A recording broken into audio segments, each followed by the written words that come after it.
Kesalahan terbesar dari ASN adalah ketika dia berada di zona nyaman. Kadung enak wis PW Pak bahasa anak mudanya gitu. Karena ya. itu memang tugas para pengambil kebijakan untuk terus mengupdate. Tadi di awal saya katakan bahwa tidak ada yang bertahan selamanya kecuali kepastian perubahan. Tidak ada yang abadi di dunia, selalu ada perubahan. Yang abadi adalah perubahan itu sendiri. Betul, yang abadi adalah perubahan ya.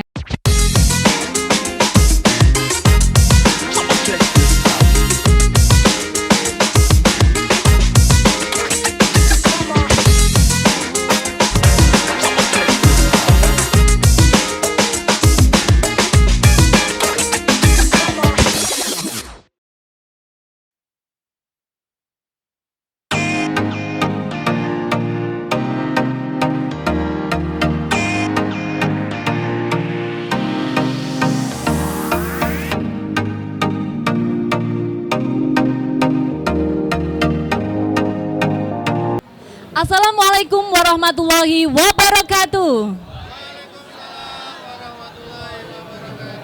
Selamat siang Sobat ASN. Masya Allah luar biasa. Hai Sobat ASN dimanapun Anda berada. Jumpa dengan saya Amalia Pramudiansari. Kita kembali di podcast BPSDM Jatim. Boleh aplaus untuk podcast kita hari ini. Wah ada ribuan hari ini yang hadir. Kenapa kok ribuan suaranya riuh gitu ya? Biasanya kita podcast di Pusparaja atau di BPSDM Jatim. Kali ini Sobat ASN, kita berada di Grand City Surabaya. Ada apa gerangan? Hari ini kita mengikuti pameran pelayanan publik Jawa Timur tahun 2024. Mungkin teman-teman yang belum kesini segera kesini ya, nanti ke booth BPSDM Jatim. Hari ini kita Sobat ASN di podcast BPSDM Jatim ada yang menarik loh hari ini ya. Kita mengambil tema yang belum pernah kita ambil saat di BPSDM Jatim. Di Grand City ini di acara pameran pelayanan publik kita akan sharing nih terkait pelayanan publik inklusif. Apa itu pelayanan publik inklusif? Nanti kita kupas habis ya. Stay tune Sobat ASN. Dan hadir loh di sini narasumber yang sangat luar biasa. Mungkin teman-teman sudah kenal beliau atau ada yang belum kenal gitu. Kita ini ya ngobrol-ngobrol. Assalamualaikum Pak Suko. Salam, selamat siang Mbak Amel. Selamat siang, Alhamdulillah. Gimana kabarnya Pak Suko? Pokoknya sehat jos. Oh sehat jos Sobat ASN. Beliau saat ini pasti ada yang tahu semua ya, sangat famous, apalagi ada Asanti ya, ini apa namanya yang kemarin peserta didik atau mahasiswinya Pak Suko. Beliau adalah dosen komunikasi Universitas Airlangga Surabaya, Pak Dr. Suko Widodo, Dr. Andes MSI. Selamat datang di booth BPSDM Jatim Bapak. Terima kasih Mbak Amel. Hari ini Bapak Sobat ASN tentunya menunggu-nunggu apa temanya yang sangat update. Kami ambil tema yaitu pelayanan publik inklusif Pak Suko. Namun konsep ini gitu ya, mungkin ASN di sini ada yang sudah hadir dari teman-teman P3K yang lagi orientasi di BPSDM. Kita hadirkan di sini. Boleh mana suaranya? Cek soundnya ada di sini. Hore! Luar biasa. Ini Gen Z ada, kemudian Gen milenial juga ada. Gen X, oh sudah enggak ada gitu ya. Sudah dada-dada. Oh sudah enggak ada ya. Ini pengen tahu teman-teman ASN ini seperti apa konsep kok ada pelayanan publik inklusif. Monggo Pak Suko. Oke, Mbak Amel dan teman-teman, selamat ya Anda sudah jadi P3 ya. P3K, iya. Ada kalimat penting di dalam kita melayani yaitu ada istilah tidak ada yang bertahan selamanya kecuali kepastian perubahan. Dan hari ini kita berada dalam dunia digital di mana semua alat di depan saya tidak ada lagi apa-apa kecuali peralatan semacam itu. Betul sekali. Itu artinya bahwa yang Anda hadapi ke depan mulai hari ini adalah Gen X, sisa-sisa Y dan kemudian Gen Z. Banyak yang Gen Z nih Nah, Pak Suko. Kenapa inklusi itu menunjukkan bahwa kepedulian atau kesadaran di dalam pelayanan yang melibatkan semua orang. Tidak ada diskriminasi, apakah difabel atau siapapun harus dilayani. Jadi kenapa saya menjadi penting bagi P3K? Karena ke depan akan banyak perubahan.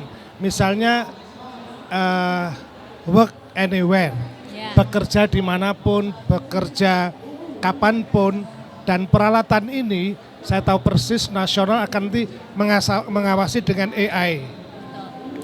Artinya sekali Anda tidak melayani dengan sungguh-sungguh, maka tidak ada lagi pengawas fisik, tapi pengawas digital. Jadi pertama pelayanan harus tidak membeda-bedakan. Apakah yang Anda layani itu musuh Anda atau mantan pacar Anda atau bekas mantan, macam-macam. Harus dilayani Pak Suko ya. Dilayani sebagai warga negara. Betul. Demikian juga kalau misalnya yang Anda hadapi, mohon maaf, orang yang difabel misalnya, maka kantor Anda juga harus menyediakan di mana difabel itu bisa mencapai akses kantor Anda dengan bagus. Oh, Masya Allah. Ya, jadi pekerjaannya jangan meniru orang-orang kelas saya, generasi baby boomer, karena zamannya kan sudah beda. Tadi kan saya bilang itu. Jadi masa depan milik para P3K. Wah, boleh aplaus untuk P3K. Masa depan ada di P3K. Ya, dan mereka lah yang nanti akan menjadi kabit, menjadi kasih semuanya itu. Jadi masa depan milik Anda, masa silam miliknya mantan. Tapi beliau senior, jadi tetap advice-nya kita tunggu ya Pak ya. Dan tadi Bapak Ibu mungkin ada yang guru di sini ya, ada petugas dinas perhubungan. Ada yang guru juga ya? Mana yang guru? Iya, mana yang guru? Masya Allah. Tidak boleh diskriminasi juga ya sama adik-adik yang difabel non sewu. Tetapi juga harus ada ikhtiar di mana guru juga harus dilindungi juga ya. Karena kan ada risiko ketika melayani. Saya ini lagi neliti tentang bagaimana perlakuan guru yang melayani malah dibully juga gitu. Nah, lagi viral itu Pak Suko. Makanya ini harus diletakkan dengan bagus. Tapi syarat pertama adalah para guru P3K yang penting adalah spirit melayani. Karena itu menurut saya para guru-guru ini di samping nanti gajinya harus naik 3 kali lipat. Gajinya harus naik, amin. Mana aminnya ya kan? Loh, Masya guru Allah. itu pekerjaan yang nanti Betul, Pak, dia itu. tidak harus pinter, cerdas, karena dia harus menghadapi AI, menghadapi teknologi. Loh, anak-anak sekarang tuh pinter-pinter loh. Nah, gurunya harus lebih pinter ya Pak Suko ya? Betul. Itu cara membangun agar para guru juga kemampuan melayani itu gitu loh. Nah kalau itu demikian itu bagus, maka dia juga harus dilindungi. Para pelayan-pelayan juga harus ada syarat-syarat tertentu. Karena itu kan yang diajar soal pelayanan publik inklusif, bukan hanya aparat negara, tapi masyarakat juga harus tahu juga gitu loh. Ini loh hak saya, masa saya ini seringkali sekarang tuh Mbak, ini saya cerita jangan bilang siapa-siapa Mbak. Wah, enggak bilang siapa-siapa tapi yang nonton banyak ya kan. Jangan bilang siapa-siapa ya Bapak Ibu, teman-teman semuanya, siap ya. Jadi kalau dulu kan saya guru, dosen itu kayak setengah dewa. Kalau sudah nilai D, tidak ada yang protes. Sekarang Mbak, kalau saya kasih C, anak tanya, Pak saya kok dapat C, mana nilai saya, kita tunjukkan, transparan. Harus transparan. Ini juga pelajaran bagi pelayan itu ya. Terus berapa persen dan sebagainya. Tapi kadang-kadang kalau orang Inggris tuh keladuk wani dugo. Orang mahasiswa kadang-kadang sudah saya tunjukkan soalnya, jawabannya kemudian, loh Pak ini jawabannya betul, Bapak salah loh. Ini sudah di dosen aku tawa gendeng kon gitu. Nah maksud saya, tapi saya juga tidak masalah. Tapi ini menunjukkan bahwa tuntutan melayani dalam konteks pendidikan atau guru misalnya atau dosen, dia harus update terus pengetahuan itu. Setuju itu Pak. Demikian juga yang lain gitu loh. Iya, misalkan kayak dinas DPMPTSP, investor-investor juga kan lebih update sekarang ya Jadi Pak satu, melihat transparan, dia orang daftar, sebelum daftar itu ada proses sosialisasi pelayanannya ya. Nanti kapan-kapan kita harus keliling Mbak Amel. Oke Pak, setuju. Amel itu kan asli melayani, jadi harus Amel asli melayani. Ini baru ya kan. Saya akan melayani sepenuh hati teman-teman yang diklat di BPSDM, Pak. Dan caranya harus suko. Suko kepanjangan apa ini, Pak? Ya sungguh komunikatif caranya. Wah, ahli pakar komunikasi namanya pas ya, sungguh komunikatif. Nah, ya. maksud saya ini harus diajarkan karena pelayanan publik sebetulnya bukan soal pinter enggak, Ya. tapi soal jiwa ya, soal karakter. Soul gitu ya. Ya, soal dia lakukan. Sama passion. Kan Iya. kita sering lihat misalnya suruh menunggu dan sebagainya. Generasi ke depan enggak bisa Mbak Amel, jadi dia harus ada menunggu maksimal berapa, kayak swasta menunggu berapa, dia harus diganti misalnya kalau jatahnya itu. Iya, Kepastian waktu, kemudian kepastian normasi harus diberitahu sehingga orang nggak ragu-ragu. Betul. Kemudian alurnya juga sampai selesai itu sampai kapan.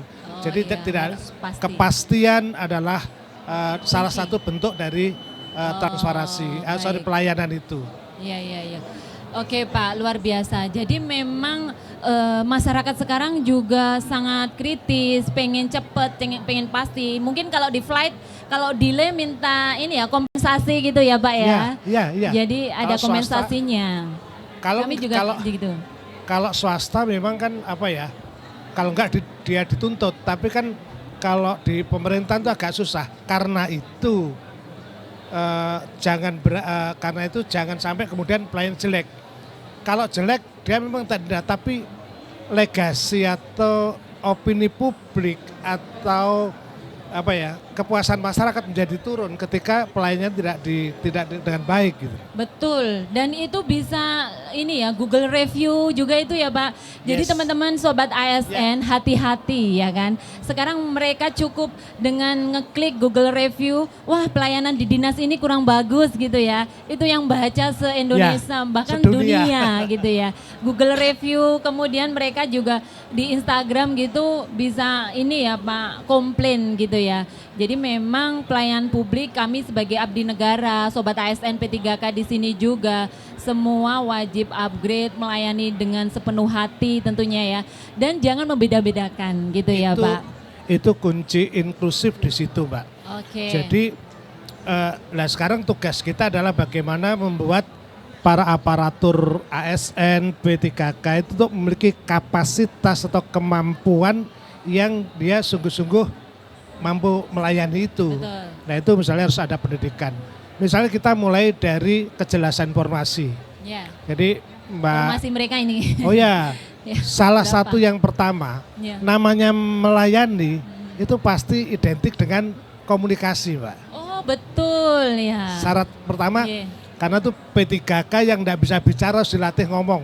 Oh iya. Karena- Betul sobat ASN ini Ya. harus Public penting nih komunikasi speaking, ya. kemudian apalagi karena sudah ada alat digital, maka dia harus mampu memiliki kemampuan digital. Ya. Kita betul. berinteraksi dengan pelayanan. Caranya ya mulut kita dan alat ini yang kita lakukan. Betul. Ini yang kita sebut public outreach and communication. Nah, dengan begitu lalu apa komunikasi pertama? Ya. Jadi pastikan bahwa kalau mau melayani inklusif, know your audience, know your client. Tahu siapa audien kita. Yes, tahu klien kita, audiens kita. Kita yang menyesuaikan bisa ini itu gitu ya Pak. Harus tahu dulu lah siapa. Saya sering menyaksikan, tapi ya jangan bilang siapa-siapa Jangan ya. bilang siapa-siapa lagi. Gini Mbak Amel, Apa yang disaksikan Pak Suko ini Pak? ambil puskesmas misalnya. Oh iya, ASN. Puskesmas, klinik, dokter gigi. Ini kan enggak bisa kita mesti ada khusus itu ya. Wong jelas teko kune suntune loro, untu loro dicabut bayar pisan misalnya. Iya. Jadi dia sudah penuh dengan penderitaan. Maka kita harus empati. Misalnya sarana di puskesmas sediakanlah air misalnya atau tempat-tempat. Jadi pelayanan itu bukan hanya orangnya tapi juga sarana prasarananya itu. Kalau misalnya kita di situ banyak pasti puskesmas ya. Jangan sampai puskesmas itu telundakannya tinggi. Harus Ya, ada susah ya nanti. karena dia harus pakai roda misalnya. Ya.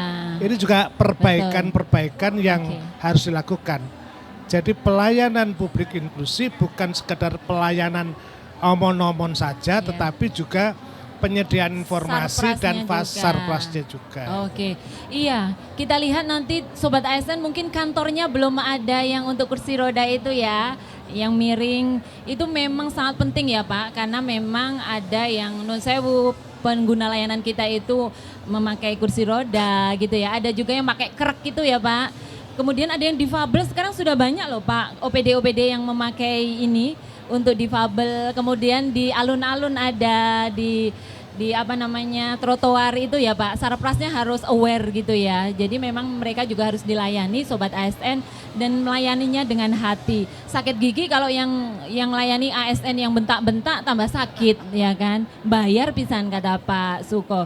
Jadi komunikasi itu sangat penting. Kemudian mungkin kalau Sobat ASN di sini bagaimana cara melayani, ya itu tadi Pak. Kalau orangnya sudah dilayani namun ngantri panjang terus inklusif, ada yang disendirikan, itu harus seperti apa Pak? Kalau ada antrian panjang ada teman yang inklusif, itu harus seperti apa Sobat ASN? Ya, biasanya kita akan menemukan orang tertentu. Dalam tradisi internasional biasanya memang orang tua dan perempuan, anak-anak biasanya akan dalam posisi yang istimewa. Tapi tidak semua ya pada titik istimewa. Karena inilah kemudian yang ASN pikiran pertama kalau saya adalah dari P3K-nya ASN. Jadi setelah dia tahu siapa yang dilayani, para ASN dan P3 juga harus tahu dirinya sendiri. Know yourself. Anda ini dibayar melayani, ben seneng ya rodok macak sing resik. Ini kelihatan sepele loh Mbak ya. Pakai lipstik kayak Mbak Amel gini, cantik. Jadi itu harus senyum juga Pak. wajib itu. Oh, senyum sapa salam mungkin ya. Itu wajib menurut saya. Jadi harus ada pelatihan senyum kalau yang belum bisa senyum gitu ya. Wajib ya Pak itu. Iya, dia bahkan pada beberapa lembaga besar memang ada sound tertentu pada hari tertentu, mari kita tersenyum. Jadi mereka dilatih betul. Nah, lama-lama kemudian akan berjiwa-jiwa mereka datang dan ucapan itu. Kalau TPP belum cair tetap harus senyum ya Pak? Oh, dual warisan kalau itu. Jadi Sobat ASN kita juga harus senyum saat melayani. Itu bagus Mbak Amel. Gimana Pak? Jadi profesional itu situasi apapun Anda punya masalah pun, bahwa ketika Anda berada dalam pelayanan publik maka Anda adalah orang publik yang tidak bisa membawa embel-embel ya. Emosi itu. Anak sakit di rumah ya kan, orang tua sakit harus tetap menjadi seorang misalkan ASN yang melayani puskesmas ya. Di situ bukan ibu rumah tangga lagi sementara ya Pak ya. Seputus-putus cinta, sependeritaan dengan mantannya ya biarkan loh aja. Iya, yang jomblo yang baru diputuskan kalau sudah ada pengguna layanan harus tetap senyum Sobat ASN ya kan. TPP belum cair dan lain sebagainya, itu harus tetap senyum. Memang Pak, dan senyum itu kalau enggak dari hati dipaksakan memang susah ya Pak, memang harus dilatih karena itu habit ya. Habit. Jadi memang sesuatu yang tidak keluar dari hati ya beda lah. Dan itu dirasakan masyarakat ya kalau memang tidak melayani termasuk dengan begini hati. Mbak, memang untuk membangun pelayan publik, saya kira BPSDM itu tempat yang memang harus punya banyak cara. Nah, jadi kan kita tahu kliennya, kemudian kita tahu posisi kita. Nah sekarang bahan Mbak, salah satu yang kemudian menjadi tadi kan saya nyebutkan bahwa di dalam melayani itu terus bergerak, berubah. Betul, update lah. Ya, update. Karena itu menurut saya mengusulkan, syukur Mbak Amel yang melakukan nanti. Melakukan kajian-kajian riset terhadap pelayanan publik itu. Jadi misalnya puskesmas menghadapi menghadapi reviewer tadi. Betul. Oh, harus seperti apa nanti kebijakannya gitu ya, actionnya. Iya, kira-kira apa yang publik butuhkan. Oh, yang dibutuhkan publik ini, tapi standar gini. Nah, kalau publiknya salah misalnya, karena ketidaktahuan maka kita bertugas untuk fungsional mengedukasi mereka. Begini loh pelayan publik. Begini loh yang internal, bahwa ada perubahan. Misalnya kalau nanti gagasan work anywhere, jadi bekerja dimanapun, itu kan orang masih kaget, nyambut gawe kok nang omah misalnya. Kayak gini, terus apakah itu sudah tuntutan atau tidak? Yang kedua, apakah pelayanan publik inklusif itu juga harus digital? Ya belum tentu juga. Tidak semua harus didigitalkan ya, Ya, Pak. saya orang yang sangat belajar digital, tapi pada titik tertentu itu agak beda. Misalnya begini, Iya, iya. ketika saya datang ke tempat penjenengan, terus penjenengan sibuk HP-an. HP orang lain, Ya. maka itu sudah gagal sebagai pelayan publik. Betul. Wes males aku rene meneh gitu ya, Ya, ya. dicuekin gitu ya, Pak. Betul, jadi tidak menghargai dan itu harus tersenyum dan Betul. secantik-cantik orang ketika kemudian kita datang dan kita tidak layani, berarti kita bisa marah. Ya. Cantikmu tidak akan menggodaku kalau Anda melakukan itu. Itu Cantik tidak artinya cukup. ya artinya pelayanan itu adalah sikap, mengandung sikap gitu. Oh, iya, betul, Jadi betul. Dia tidak dalam pikiran tapi sikap juga dan ditunjukkan. Betul. Nah, kalau dia Body language, ya kan? Yes, gestur. Nah, gestur penting guys, gitu ya. Jadi kita memang tidak hanya smart saja di depan para penyelenggara pelayanan publik atau masyarakat kita, gestur itu penting. Sekali ke situ sudah merengut ditinggal HP-an ASN, sobat ASN, nanti wis ndak balik meneh, rakatene rene meneh gitu ya kadang. Dan itu terbawa mungkin Pak, kalau bagus kadang sering lupa. Tapi kalau yang ada negatif sedikit mereka terngiang-ngiang mungkin ya Pak. Ya, Ya iya. itu. Jadi kalau dulu itu orang sambat itu mengeluh ya Pak ya. Ya mengeluh. Dia komplain Curhat. terhadap Ya, terhadap perusahaan atau Iya. kantor itu. Satu orang itu bisa pengaruhnya bisa ke 10 orang.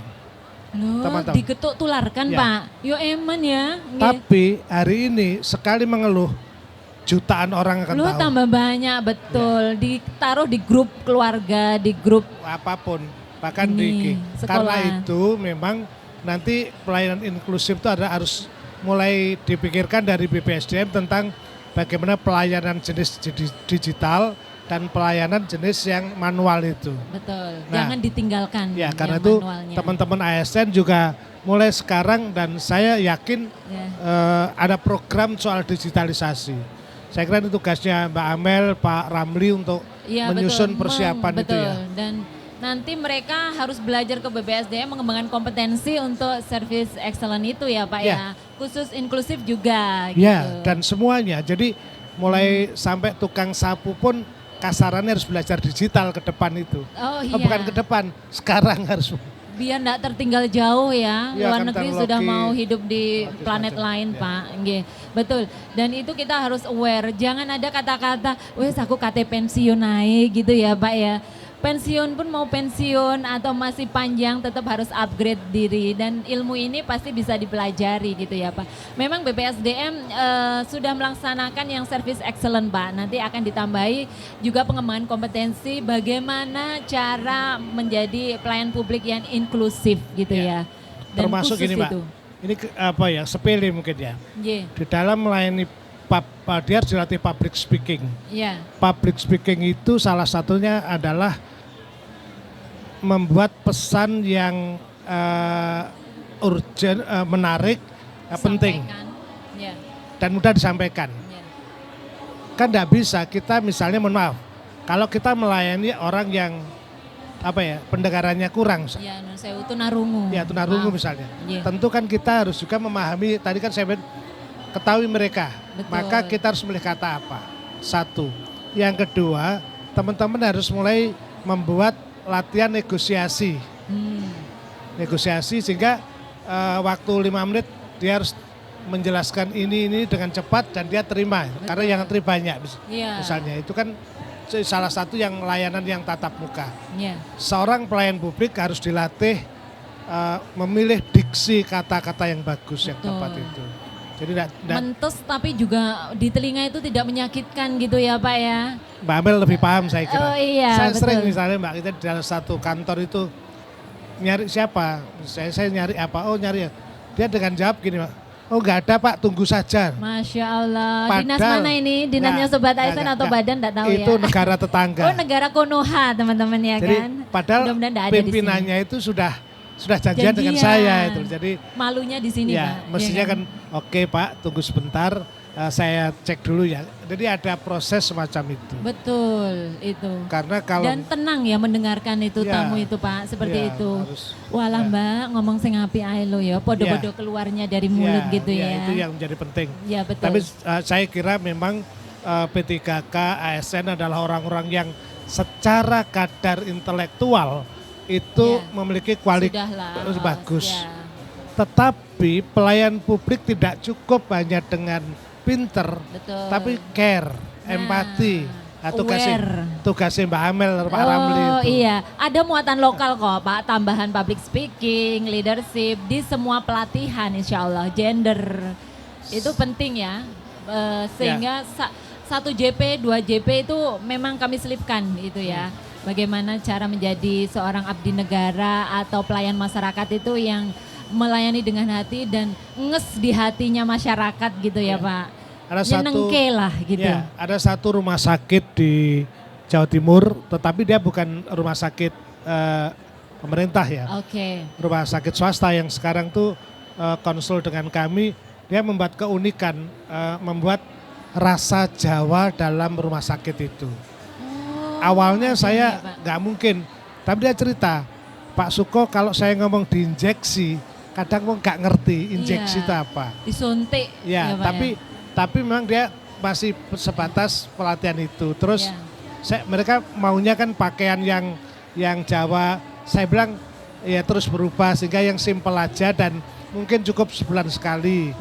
Terus dia mungkin dimulai dari menyapa aja. Kalau siang sugeng siang nopo ingkang saged kami bantu. Tadi tidak bisa murni Jawa tapi bahasa yang di masyarakat ya, Oh iya, kayak kalau di bandara kan bahasa Indonesia, bahasa Inggris, ada bahasa Jawa. Dia atau memang salah satu inspirasinya mengadopsi, di situ. replikasi. Kalau bandara udara kan macam orang. Ini karena yang dilayani masyarakatnya Jawa khusus di situ gitu. Betul. Kekhasan daerahnya, kasanah Ya, budaya di muatan sekitarnya. lokalnya. Muatan lokalnya dapat. Tapi saya bilang waktu itu ya jangan semuanya bahasa Jawa karena kan Iya. juga apa Gen ya Z atau ini. ada Anak saya nggak bisa bahasa Jawa. standar bahasa nasional Yang halus. untuk pengetahuan Oke. dan sebagainya. Oh iya, bagus juga ya Pak itu. Jadi memang kekhasan di daerah juga diangkat dan masyarakat juga tersampaikan gitu ya. Iya. Namun tidak semua bahasa Jawa, Iya. ada juga tetap bahasa Indonesia. Yang penting memang biar menyatu aja dengan masyarakat atau pasien atau kalau guru itu juga murid gitu ya. Banyak sekarang bagaimana engagement gitu ya. Bagaimana cara klik dengan masyarakat. Kita biasanya juga kalau bisa customer kan, masyarakat itu kalau di swasta mungkin customer ya. Customer. Ya, besok lagi bisa datanya kita ambil, kita kalau ada iklan atau non sewu ada program kita bisa hubungi kayak gitu kan. Ya. Itu bagus diadopsi ya Ya. sebenarnya Pak kalau inklusif maupun pelayanan publik yang umumnya. Saya juga ini Mbak, ada kalau sekarang tuh kalau kameramen tahu lah sound horeg gitu ya. Wah, sonorek ini biasanya di ini Pak, Tapi acara konser. saya tidak merekomendasikan gare budek. Saya motor herek sebetulnya. Jadi kemarin ketemu dengan anak itu, anaknya lulusan STM, madrasah, dan kemudian mereka apa ya punya bengkel. Menariknya, kenapa bengkelnya laris? Ternyata dia punya dia catat. Dia mengetahui siapa para pengguna motor di kompleks itu. Oh, ada Satu. datanya Pak. Data, diambil datanya, Oke. terus kemudian rumahnya, nomornya ada, habis suratnya kapan. Sehingga kalau dia mengingatkan untuk misalnya ganti oli misalnya. Dia pada bulan ketika misalnya 3 bulan sudah saatnya, dia ingatkan itu. Reminder di WA gitu Ya. ya Pak. Wah keren ini, keren. Tapi karena dia bisnis ya, tapi menurut saya dari cara itu kita bisa adopt. Yeah. Misalnya kan puskesmas ya, bukan obatnya yang penting, tapi menurut saya adalah cara melayani. Betul. Misalnya bayangkan pegawai puskesmas, dia telepon pada itu, Ibu kami dari puskesmas Sukodono, Ibu tensinya berapa sekarang, kemarin tes kiri, ada yang bisa dibantu, bayangkan. Kalau bisa dilakukan semacam itu. Jadi itu kayak berbunga-bunga. Oh aku itu ya di ini ya, diperhatikan dari yang kemarin kita check up Ya, atau apa. kan salah satu pelayanan inklusif itu akses informasi. kita menyediakan akses informasi ada, tapi kan beberapa orang tidak punya kemampuan yang berintelektual.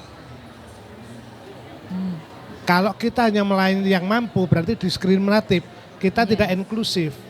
Karena itu misalnya orang sepuh yang dia pegang ponsel aja nggak bisa, ya kita yang harus datang visit dan sebagainya. Ya saya sering ada visit macam-macam, tetapi dalam konteks pertanggungjawaban publik mestinya satu institusi itu harus punya laporan terhadap pelayanan publik. Betul. Sehingga kalau ada komplain macam-macam, dia punya ini loh, kami sudah melakukan itu. Iya. Evidennya ada ya laporannya Pak. Betul, dan itu mungkin juga bisa diambil dari survei kepuasan masyarakat, Google Review.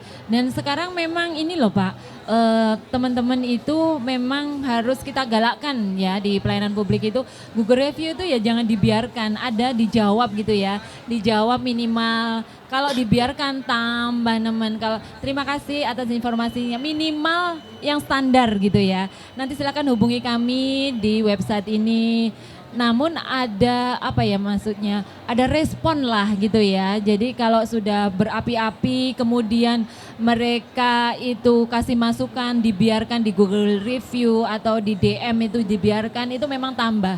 Akhirnya memviralkan itu ya Pak. Sekarang kan pakai video gini aja bisa viral ya Pak. Nah itu memang penting Sobat ASN, jadi memang kita sebagai ASN baik itu PNS, P3K gitu ya, kita akan terus bagaimana komunikasi yang baik dalam melayani, kemudian juga siapapun harus dilayani. Dan ini Pak Suko mungkin ya, kalau hari ini Sobat ASN ada yang Gen Z nih, khusus Gen Z gitu ya, harus seperti apa, dia besar itu Zoom meeting gitu ya sekolahnya dulu, karena memang pada saat itu COVID gitu ya sebagian besar dan lain sebagainya. Mereka lahir dengan serba yang mudah, jarang yang naik sepeda juga Pak. Kalau beli makanan juga sudah tinggal gadget. Sebagai Gen Z yang ASN hari ini, apa nih untuk inklusif ini yang harus lebih didorong untuk teman-teman Gen Z yang ini menarik, menarik. Yang enggak ada mungkin ya Pak, yang susahnya itu sedikit. Mungkin enggak kayak saya juga sama Pak Suko bisa naik sepeda ke sekolah. Saya senang Mbak Amel cukup cerdas, jadi apa yang Anda sampaikan itu sudah standarnya udah internasional misalnya. Masya Allah, standar internasional ini. Nah, maksud saya gini, tinggal merumuskan, karena Pak menurut saya berikan ini contoh lah ya. Iya. Saya paling nggak suka kata dulu, itu kelihatan saya tua itu. Oh iya, enggak. Nanti saya skip ya Pak. Padahal ini milenial juga pada ya Pak. suatu waktu. Oh iya, pada long ago juga nama Pak.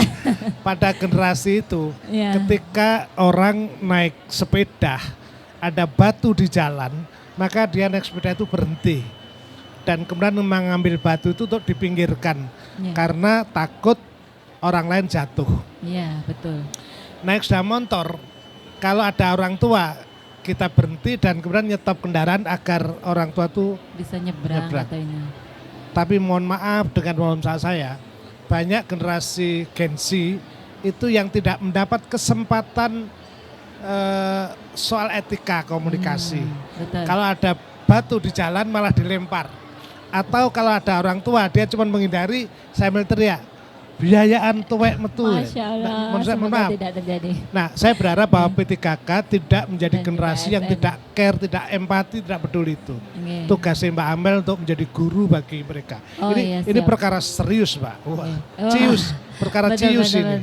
Iya, sebagian besar sekarang yang ASN baik PNS maupun CPNS itu ya Pak, ya kelahiran 2000 sekitar itu Pak, yang banyak sekarang ya. Ini pakai CAT sudah sat-set buat ya. Cuman ya itu memang harus ada seperti apa ya Pak, care lah sedikit gitu ya dengan situasi yang ada gitu ya Pak, tidak wis bahnoai gitu ya mungkin ya. Ada mungkin presentasi saya yang Mbak Amel pasti sudah terima. Nanti bisa. Ada film yang selalu jadi rujukan saya.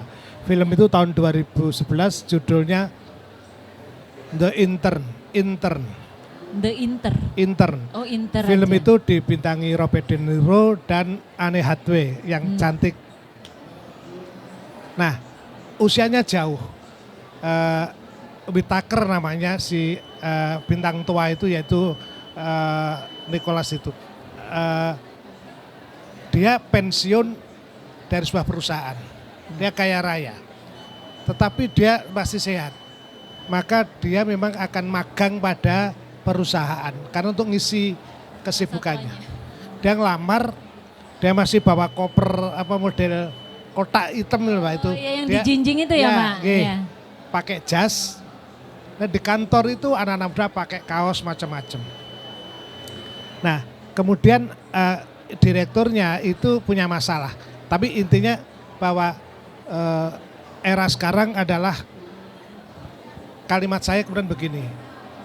Oke, Anda silakan cara baru, tinggalkan cara lama. Tapi saya ingin mengatakan bahwa cara lama dalam pelayanan harus disesuaikan, tapi cara baru harus lebih bijaksana. Betul, jangan ditinggalkan plus gitu ya. Ya Pasti artinya kan ini perpaduan antara dua sisi. Karena yang baru kadang-kadang rasa enggak. Misalnya kalau di kantor misalnya, jelas temannya haus sekali misalnya.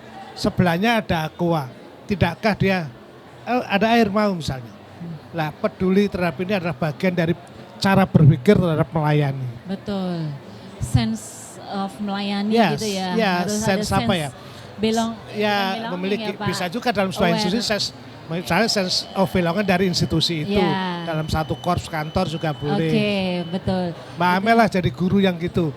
Kan Mbak Amel menyaksikan masa silam dan harus ke depan lebih naik lagi. Iya, setuju Pak Suko. Iya, luar biasa. Ini banyak insight ini Sobat ASN ya dari Pak Suko yang pakar komunikasi.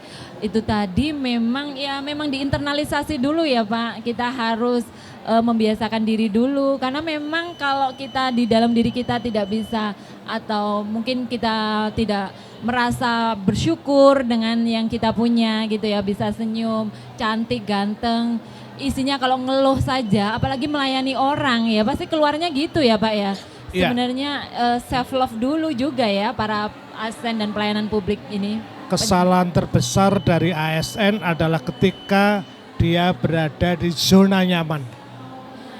Kadung puenak wis PW Pak bahasa anak mudanya gitu. Karena ya. Itu memang tugas para pengambil kebijakan untuk terus mengupdate.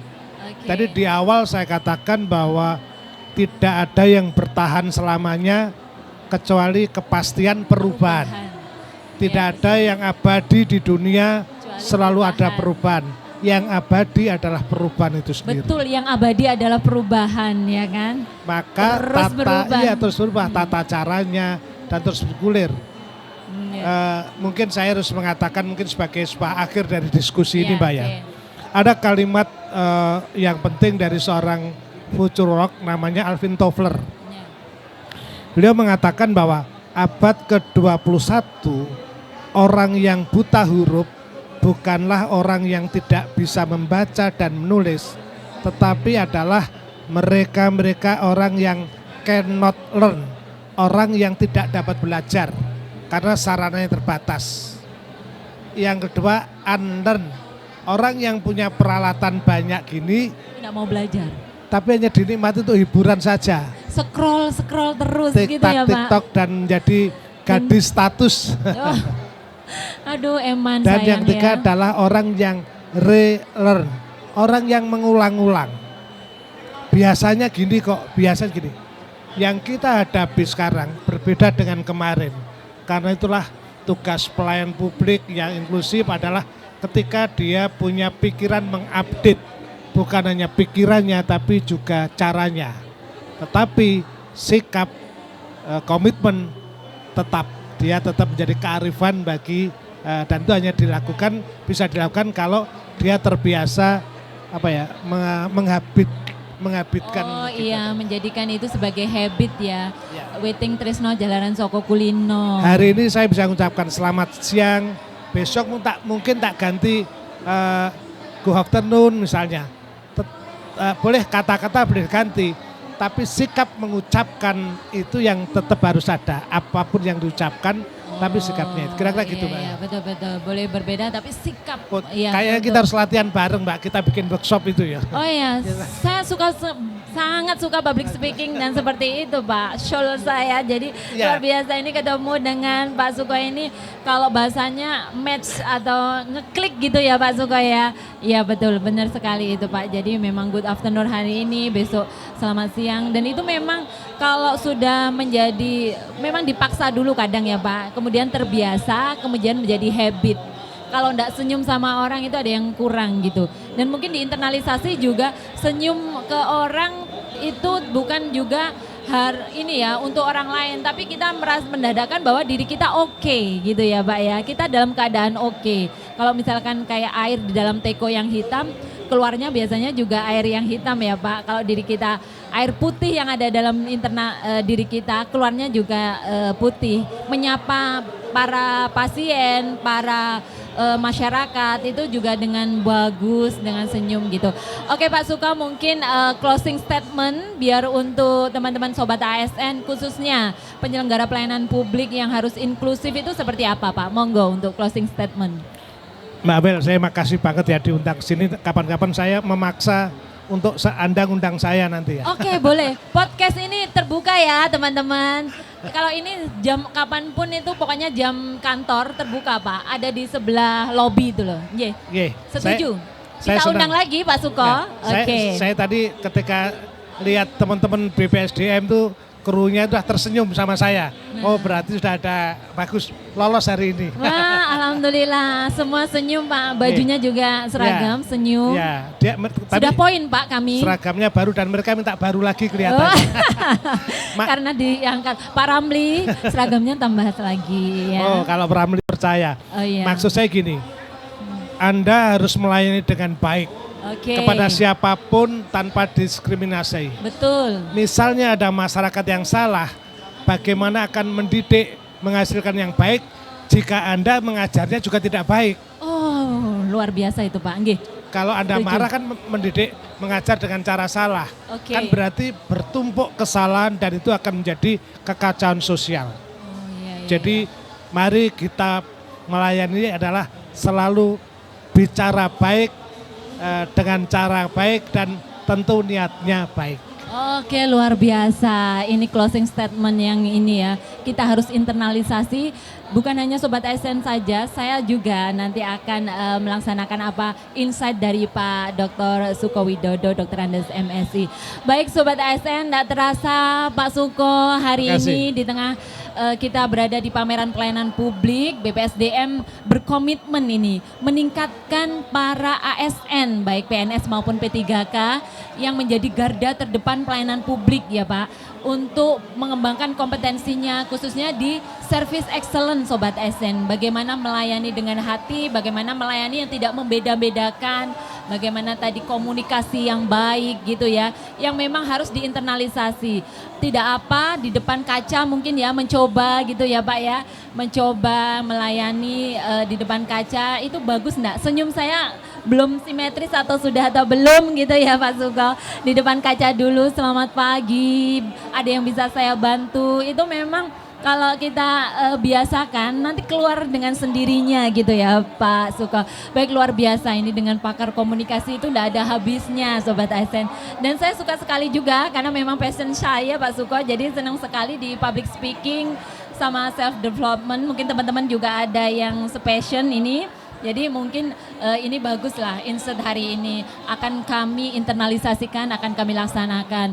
Terima kasih Pak Suko hari ini di tengah sibukan yang luar biasa dengan para mahasiswa mahasiswinya menyempatkan waktu di sini. Semoga ilmu ini bermanfaat. Tidak hanya didengar namun mulai kita terapkan bersama-sama ya Sobat ASN. Jadi ilmu yang diterapkan kemudian bermanfaat itu nantinya akan menjadi amal jariah kita sebagai abdi masyarakat. Jadi untuk tabungan hari nanti juga ya selain untuk melaksanakan tugas. Baik Sobat ASN dimanapun Anda berada, hari ini luar biasa kembali saya sampaikan terima kasih. Boleh aplaus untuk Pak Suko Widodo. Oke, ribuan orang di sini ya di Grand City. Jangan lupa stay tune di podcast BPSDM Jatim yang akan terlalu update, akan membawakan tema-tema yang update Pak Suko. Kemudian ada juga Instagram BPSDM Jatim, di follow jangan lupa ya, biar tahu ada pelatihan teknis apa, ada pelatihan fungsional apa, pelatihan manajerial, kemudian kegiatan-kegiatan kami yang sudah sangat-sangat update gitu ya. Kemudian YouTube kita jangan lupa di subscribe, kemudian loncengnya itu diklik ya supaya ada reminder kalau kita memberikan video-video baru atau acara live yang baru. Saya yakin Sobat ASN dimanapun Anda berada selalu akan memberikan pelayanan yang terbaik bagi masyarakat ataupun pengguna layanan gitu ya. Karena itu merupakan tugas kita bersama. Baik, sekali lagi terima kasih Pak Suko dan Sobat ASN. Semoga Sobat ASN dimanapun Anda berada diberikan sehat, bisa melayani dengan sepenuh hati dan jangan lupa bahagia. Oke Sobat ASN, terima kasih sudah stay tune. Kembali terima kasih Pak Suko. Kami akan kembali di podcast selanjutnya. Saya Amalia Pramudiansari. Mohon maaf bila ada salah-salah kata. Saya akhiri dengan pantun, boleh dibilang cakep ya. Ke Surabaya beli es selasi. Cakep. Cukup sekian Sobat ASN, terima kasih. Wassalamualaikum warahmatullahi wabarakatuh. Sampai jumpa.